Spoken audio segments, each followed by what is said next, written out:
അതെ, മൃതദേഹവും വഹിച്ചുകൊണ്ടുള്ള ബോട്ട് ഇതിനോടകം തന്നെ ഇവിടെ എത്തിച്ചു കഴിഞ്ഞു. ഇനിയിപ്പോൾ അത് പുറത്തേക്ക് എത്തിച്ച് ഇവിടെ ആംബുലൻസ് സജ്ജീകരിച്ചിട്ടുണ്ട്. ഇനി നേരെ തൃശ്ശൂർ മെഡിക്കൽ കോളേജിലേക്കായിരിക്കും മൃതദേഹം കൊണ്ടുപോകുക എന്നുള്ളതാണ് നമുക്ക് അറിയാൻ കഴിയുന്നത്. തുടർന്ന് പോസ്റ്റ്മോർട്ടം നടപടികളൊക്കെ പൂർത്തിയാക്കി നാളെ ആയിരിക്കും സംസ്കാര ചടങ്ങുകൾ ഉണ്ടാവുക എന്നുള്ളതാണ് ബന്ധുക്കളൊക്കെ അറിയിക്കുന്നത്. അവരെ സംബന്ധിച്ചിടത്തോളം ഈ പ്രഭാകരന് 4 മക്കളാണ്, 3 പെൺകുട്ടികളും ഒരു ആൺകുട്ടിയുമാണ്. ഇതിൽ ആൺകുട്ടിയുടെയും ഒരു മരുമകൻ്റെയും ഉള്ള ആനയുടെ ആക്രമണം ഉണ്ടാകുന്നത്. അപ്പോൾ അതിൻ്റെ ഒരു ഷോക്കിൽ നിന്ന് സത്യം പറഞ്ഞാൽ ഈ കുട്ടികളാരും തന്നെ മുക്തരായിട്ടില്ല. ഇത് നേരിൽ കണ്ടു എന്നുള്ളതിൻ്റെ ഒരു വലിയ വിഷമം, ഒരു വലിയ ആഘാതം അതിൽ തന്നെയാണ് അവരൊക്കെ തന്നെ ഉള്ളത്. അതിൽ നിന്ന് മുക്തരാവാൻ ആ കുട്ടികൾക്ക് ഇതുവരെ കഴിഞ്ഞിട്ടില്ല. എന്തായാലും ഇപ്പോൾ മൃതദേഹം പുറത്തേക്ക് എടുക്കുന്ന ദൃശ്യങ്ങളാണ് നമ്മൾ കണ്ടുകൊണ്ടിരിക്കുന്നത്. ഇനിയിപ്പോൾ നേരെ പോസ്റ്റ്മോർട്ടം നടപടികൾക്ക് വേണ്ടിയാണ് ഇത് നീക്കുക. നേരത്തെ വനത്തിലൂടെ തന്നെ കൊണ്ടുവരാൻ മൃതദേഹം എത്തിക്കാനുള്ള ശ്രമങ്ങളൊക്കെ നടത്തിയിരുന്നെങ്കിലും അത് ബുദ്ധിമുട്ടായിരിക്കും, അത് സാധ്യമാകില്ല എന്ന് മനസ്സിലാക്കിയതിൻ്റെ പശ്ചാത്തലത്തിലാണ്. അതായത് വനത്തിലൂടെ നോക്കുകയാണെങ്കിൽ തന്നെ കിലോമീറ്ററുകളുണ്ട്, ഏതാണ്ട് 10 കിലോമീറ്ററിനടുത്ത് ദൂരമുണ്ട്. അപ്പോൾ സ്വാഭാവികമായിട്ട് ഇത്രയും ദൂരം താണ്ടി മൃതദേഹം എത്തിക്കുക എന്നുള്ളത് ശ്രമകരമായിരിക്കും എന്ന് മനസ്സിലാക്കിയതിൻ്റെ പശ്ചാത്തലത്തിലാണ് ഈ പുഴ കടന്നുകൊണ്ട് ഇത്തരത്തിൽ ബോട്ടിൽ, വനവകുപ്പിൻ്റെ ബോട്ടിൽ ഇവിടേക്ക് മൃതദേഹം എത്തിക്കാമെന്നുള്ളൊരു തീരുമാനത്തിലേക്ക് എത്തിച്ചേർന്നത്. ഇപ്പോൾ മൃതദേഹം കരയിലേക്ക് കയറ്റി കഴിഞ്ഞു. ഇനിയിപ്പോൾ നേരെ പോസ്റ്റ്മോർട്ടം നടപടികൾക്ക് വേണ്ടി ഇവിടെ നിന്ന് നീക്കും. അതിനുശേഷം പോസ്റ്റ്മോർട്ടം ഇന്നിപ്പോൾ ഉണ്ടാവും എന്നുള്ള കാര്യം നമ്മൾ നേരത്തെ സൂചിപ്പിച്ച പോലെ തന്നെ അറിയാൻ കഴിയില്ല. ഒരു പക്ഷേ നാളെയൊക്കെ ആയിരിക്കും ഉണ്ടാവുക.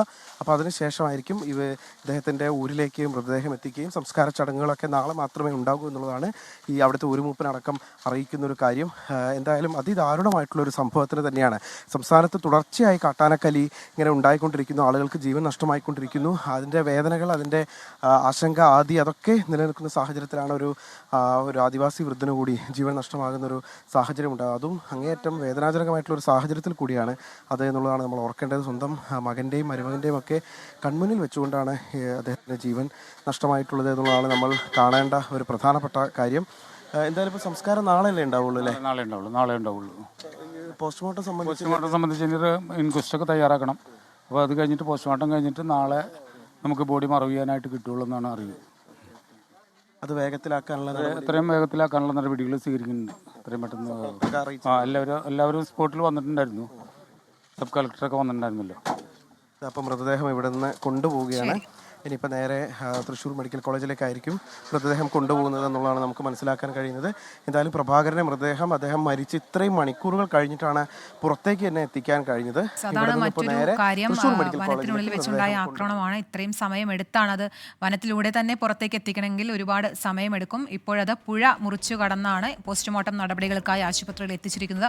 വനത്തിനുള്ളിൽ വനവിഭവങ്ങൾ ശേഖരിക്കാൻ പോയപ്പോഴാണ് പ്രഭാകരനെ കാട്ടാൻ ആക്രമിച്ചത്. കൂടെ മരുമകനും മകനും ഉണ്ടായിരുന്നു. അപ്പോഴാണ് കാട്ടാൻ ആക്രമണത്തിൽ പ്രഭാകരന് ജീവൻ നഷ്ടമായത്. പോസ്റ്റ്മോർട്ടം നടപടികൾ ഇന്നുണ്ടാവും. ഇൻക്വസ്റ്റ് നടപടികൾ പൂർത്തിയാക്കേണ്ടതുണ്ട്.